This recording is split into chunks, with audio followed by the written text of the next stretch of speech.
Hello everyone, and welcome to the Dice Commando YouTube channel. I'm Andrew, with you here as always. This is the Commando Cast, a video cast about all things Star Wars Destiny. This video and others like this one are possible thanks to viewers like you. Please show your support with a like and subscribe, and be sure to hit the bell notification icon so you don't miss any new videos. If you want to get involved with the channel, consider becoming a channel member. There are many benefits to channel membership, including access to our Discord, exclusive deck tech and strategy videos, and the opportunity to help create channel content. I want to sincerely thank all our channel members, as I truly couldn't do this without your support. You guys rock. Go Commando. Hey there, Star Wars Destiny folks. Welcome back to another Destiny Friday. Today I'm joined by this guy right up here, the one, the only Rebel Trader who took down last weekend's release tournament for Seeking Answers. That's right, as he said himself, he found the answers. So we're getting the rundown from him today.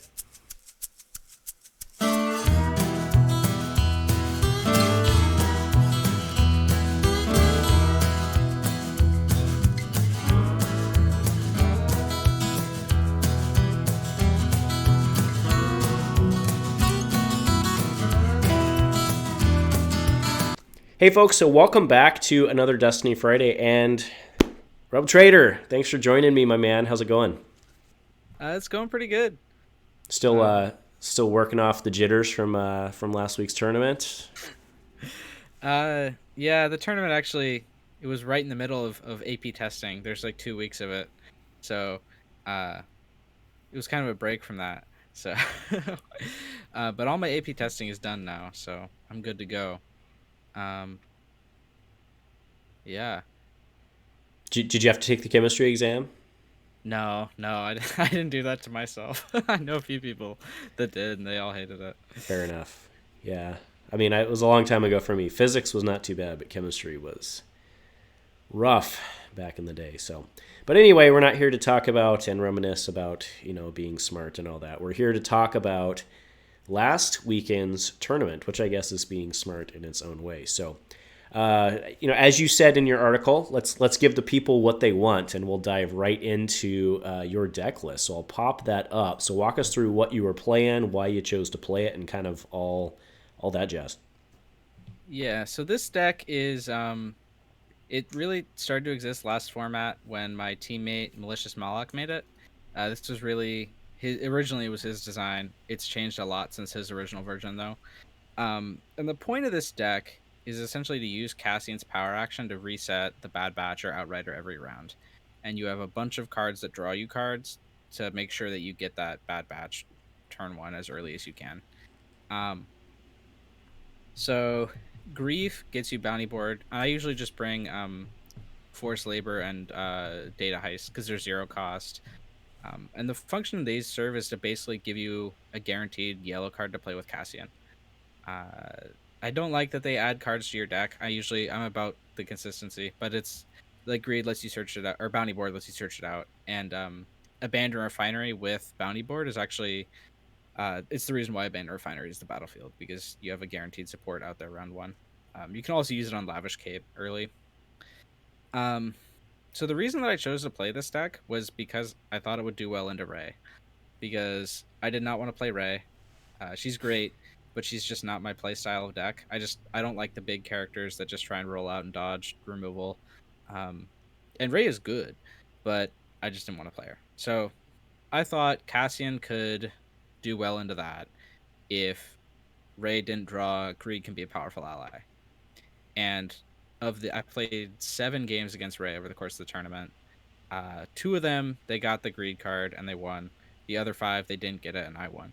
So it pretty much worked how I expected it to in Array. Yeah, it does feel weird playing this at a release tournament, because the only cards from the new set that are in this is 2 Moisture Farms. I thought about putting Tusken Camps in there. I thought about putting Venators in there. They just didn't rise to the power level that I wanted to. Tusken Camp I might consider again after seeing it this tournament, but it didn't feel like, because there's no base 2 side on any of the Tuskens, which is what I want. I don't want to have to pay for 3s. I don't want to have to resolve 1s. But resetting Tusken Camp with Cassian is pretty strong. I do want to give that a try. And yeah, there's a bunch of tech for Rey in there. There's 2 blocks. and there's 2 Roll in the Mud. Roll in the Mud is it cancels out raise after you activate ability, so it's essentially 3 dice for 1, which is really, really strong into Ray. Yeah, outside of that, it's a lot of staple cards and a lot of cards that let you draw for, like I said earlier, to get to your big supports faster. Yeah, makes sense. So just running it down, we have 2 upgrades, Lavish Cape, which are just card draw. We have 2 BB-8, which that little dude does work. 2 Defiant Uprising, 2 Moisture Farms, 2 Outriders, a single Crest, 2 Bad Batches, and then 2 Blocks, 2 Contraband Seizures, 1 First Aid, 2 Greeds, 2 Headstrong, 2 Lothcats, 2 Reap, 2 Roll in the Mud, and 2 Unique Perspectives. So if you were going to run Tusken Camp, what would you cut? Would it be a Crest and an Outrider, or where do you think you'd cut from? It'd probably be Crest, although maybe not. I do like having those 2 cost supports in there for later, but Tusken Camp can be effectively 2 cost with its ability. So it's, I'm not sure what I'd do. Probably a Crest, maybe an Outrider. Although I do like having the 2 Outriders in there because it's a good backup plan if you don't get Bad Batch. I might look at cutting like one of the Blocks or the Headstrongs. Oh, okay, Maybe. fair enough. Go a little heavier into supports. Yeah, I mean, who do you find people go for first? That's a good question. It depends. I've had people target all 3 first. Some people go for Grief, and the main reason they go for Grief is to dodge First Aid. And that makes sense as to why they would do that. I think usually if I'm playing against this deck, I'll go after Cassian first because he's really the key. He gets the resets going. But also some people like to target the Senator because it's the elite character and it has your focus sides and your money sides. So killing Senator removes a lot of consistency. Really, against this deck, if you can kill either Senator or Cassian early, I think that's probably the best path. And Senator is 1 less health. So if you see a kill shot on Senator, you would take it. But if not, I would go after Cassian. And if I was really concerned about First Aid, I'd go after Grief. Yeah, but only 1 copy of First Aid, so I don't know. But yeah. we've all been there where you've put 6 damage in and 4 of it goes away. We've all been there. So yeah, I used to run 2 First Aids, but I ended up cutting the second one for the block, I think. So more of a meta call there, sure. Yeah. And then, I mean, the Roll in the Mud was, everybody was playing that over the weekend, right? Or everybody who could, I should say. So yep. I was kind of running it before. It kind of came in when Negotiate went off the reprint list because it was good into Hondo, and then I just kind of kept it in there for Ray. So, yeah. Yeah, makes sense. All right, any other comments there before we go into your Swiss? This deck benefits a lot from DM rotating. That's pretty obvious. But yeah, this deck's major losses in the last format were Hondo Vizsla and Gideon Gurinden because they had DM. But now without that, you can pretty much reliably beat everything, assuming that things go according to plan. Yeah, it's in my view, it's probably the deck to beat right now. Well, I mean, yeah, fair enough. All right, so round 1, you faced Heronoa, who was on Zori E. Benthic. So walk us through that match. Let's see what happened in that one. I think I was just able to ramp into the supports. Like everything went according to plan. If they don't really have anything that can disrupt you, you pretty much just steamroll them really quickly. And Benthic made it slower because he has the removal ability, but I'm pretty sure I was able to kill like one of his characters around 2 or 3, and then he was never able to get to mine because all of his damage is indirect. Yeah, and them generating primarily indirect damage on your 3 characters probably didn't, because you were I'm betting you were able to keep your characters probably until round 3, right? Yeah. Okay, fair enough. Then round 2, you're up against Zeal for. So by the way, win, and loss. So you lost to Sign on round 6, but so you went 5-1 in Swiss, which is pretty good. Round 2, you're up against Zill. Zill was on Sabine Finn. New Sabine, new Finn, obviously. Yeah. The big thing I was worried in this matchup was the disrupt sides, because Sabine is a 2 disrupt and the blaster is 2 disrupt also.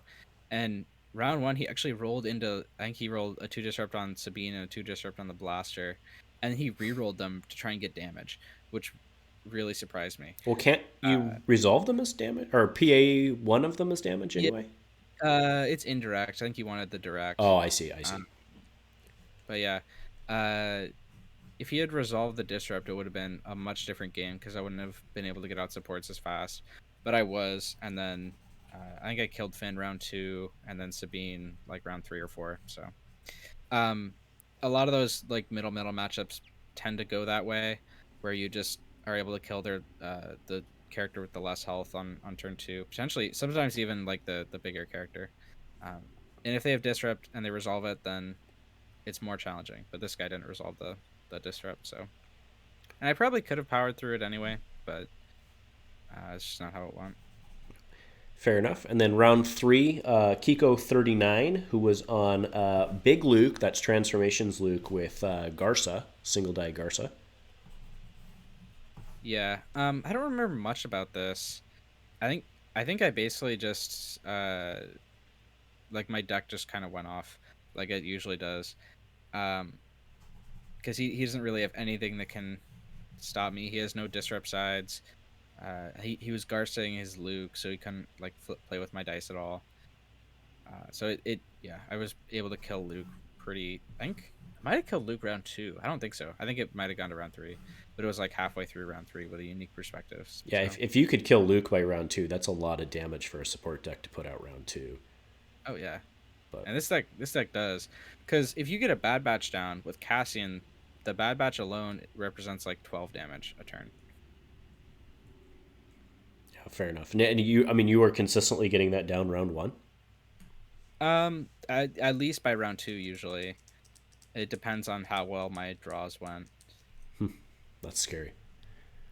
All right, and then familiar face Norman in round 4. Norman was on Big Ray. Yeah, this matchup, like a lot of the rolls went my way early. I think I opened with the battlefield and roll in the mud, which shut down his turn 1, and then I think my BB-8 rolled double special, which was helpful. And then like for the rest of the game, he rolled a lot of blanks and wasn't able to kill a character when he should have, which really like let me take control of the game. And he never got the greed as a powerful ally support, so it was able to go how I expected the Ray matchup to go. But yeah, after this, like I was feeling pretty confident because I hadn't gotten to play against a Ray yet. We were actually joking in Discord in a private channel that my matchups were like super favorable to my deck going into this, and then I get the Ray, and it was the first real challenge to the deck, I think, and it passed. So. And then round 5 was GV Blue, who was on Racco Callus Spies. Yeah, this was a really close matchup. I probably should have lost, but there was a time where he had detected my Bad Batch, and he had the card that lets you decrease the cost of an opponent's card by 1. And the intelligence operation, and he had 3 money, so he could have stolen my Bad Batch, but he didn't see it, so he ended up not doing that. And then I played that Bad Batch later that round, and that was what I used to kill his Callus. The match was actually streamed, so you can go back and watch it, and you can see like Platform and Elrathian commentating, and they're like, "Why didn't he steal the Bad Batch?" So if he had done that, he probably would have won. But yeah, the Reiko Callus deck puts out a lot of indirect. Like, Reiko gets you free ping, Callus gets you free ping. If you get the Crate Dragon support, that's another free ping. It's just like basically 3 guaranteed pings around, potentially more. And the characters' dice are all pretty strong also. Like, Callus is double 2s, Reiko is like 2 and a 3, so it's a legit deck. Fair enough. And then round 6, final round of Swiss up against this deck, yeah, pre-single Death Watch with Underworld. So pre-Vizsla, Death Watch Commando, and then the new plot Underworld. Yeah, this deck is really, really strong. He got the Blackstall Station turn 1, which is what that deck is all about, is like triggering Blackstall Station. He was triggering like 3 or 4 or 5 times around sometimes, I think. Because you have like, if you get Tusken Camp, that's a guaranteed trigger. If you get like the Vizsla power action is a guaranteed trigger. Underworld is a guaranteed trigger. So that's like at least 3 every round. Plus you have like Hold Fast and other stuff. So it does a lot of indirect. And Vizsla's dice are also huge. He has 3 2s. The Dark Saber's 2 2s, or has 2 and a 3. So the way that matchup went, I essentially had to keep paying for removal, so my characters didn't die, which prevented me from ramping as much as I want. I don't think I got Bad Batch until like round 3. Like I had an Outrider early, but I wasn't able to fully ramp. So by the time it was essentially already too late. He had already done enough indirect and was already so set up that he was able to overpower me. Mm-hmm. So yeah, that deck of his is really, really strong, and it's been one that I've been building with a lot because I think it's really powerful. Yeah, black. I mean, as you said, Black Stall with the Tusken Camp is pretty strong. There's the Gauntlet Fighter on top of that. There's all sorts of little tiny tricks along the way. That deck is, or that I shouldn't say necessarily that deck, but that there's a lot of strong combos within that play archetype. Yeah. All right, so I'll take that down. So walk us through the top 8 to the final win. Yeah, so the top 8 was a Ray match versus Beacon Fire. And the first game I lost, I think. I think I had a pretty rough start. Like, I made like a little misplay where I essentially let him claim, which prevented me from playing a support turn 1. Because it was on my battlefield, the refinery. Uh, and I re-rolled when I should have taken a resource, and then he claimed, which and if he hadn't done that, I would have been able. I can't remember if I had an outright or a bad batch. I had some 4-cost support that I was waiting to play, and I couldn't. So then the game essentially went towards the way that a lot of those matchups go, with like big decks versus support decks, where the big deck's win condition is either to um, roll really well and prevent you from ramping because you have to play removal, or to kill your guy early to prevent you from ramping. And then if they can do that, then they'll usually win in the long run, because eventually you'll run out of removal and you won't have a big board state, and they'll have like their um they won't ramp that much, but they'll have more than you do. Or like they'll essentially just be able to stop you from like doing everything because they'll kill your guy early. And game 1 kind of went like that. That was his win condition. I think he got the greed support later in the game, which really prevented me from coming back, because you can't take money because you can't deal with another Ray activation. But games 2 and 3 went more towards me because he didn't get the greed support, and I was actually able to ramp well. And if you ramp well, you can usually beat Ray, because they can't match what you can do. Like a Ray is a lot more vulnerable to removal than a bad batch is, because a bad batch has 2 separate activations. The dice are all discrete, and the Ray deck doesn't run a ton of multi-die removal. The multi-die removal it does run is I think it's just the Way of the Jedi, maybe Beguile, which doesn't touch a ton of dice. And I also have block, which is really big for that. So yeah, games 2 and 3 essentially went like that. Game 3, game 2, I started with the battlefield and was able to get Roll in the Mud off turn 1, which is really helpful. So that's how that went 2-1, coming back from the loss in round 1. And then going into top 4, I had a rematch with Norman, who was also on Ray. So lots of Ray. I think I win game 1 just by the matchup going how it's supposed to, where I ramp early and then play removal late, and he isn't able to shut down my game plan. And then game 2, he wins predominantly off the greed support in the late game, because I can't ramp into that. And then game 3 was a lot like game 1, if I remember correctly. Yeah, Norman played well. Some roles didn't go his way. He complains about that a lot. But he's kind of right. Like, fortune did not favor him that game. And then the finals was against Vika, who is a very notorious player. He's a very good player. I said it in the article that I wrote for ARH. I feel like I'm really challenged against Vika.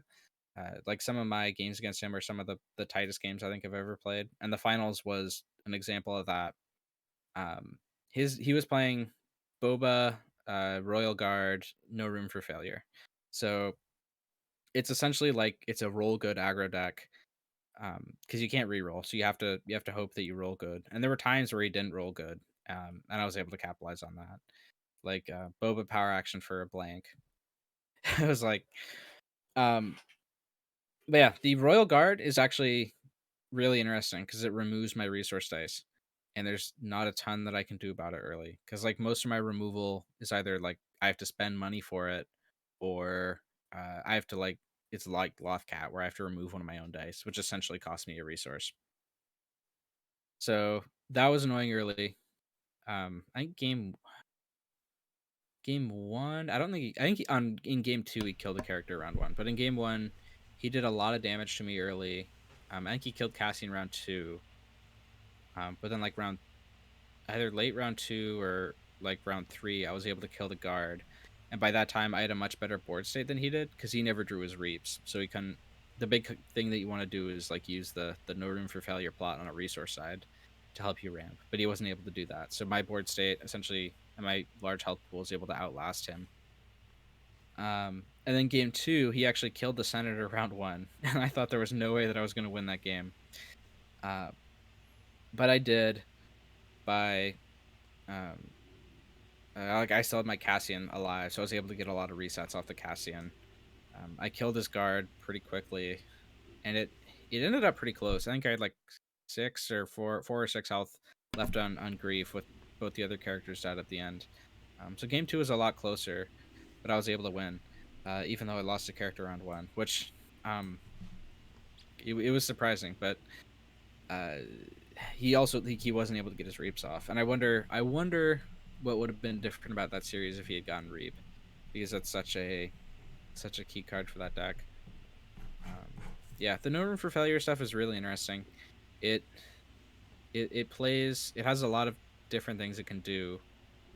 I want to experiment with it. Yeah, I don't have a ton more to say. I felt like I was favored a lot in the matchup because there's no DM. There's not a ton you can do support wise.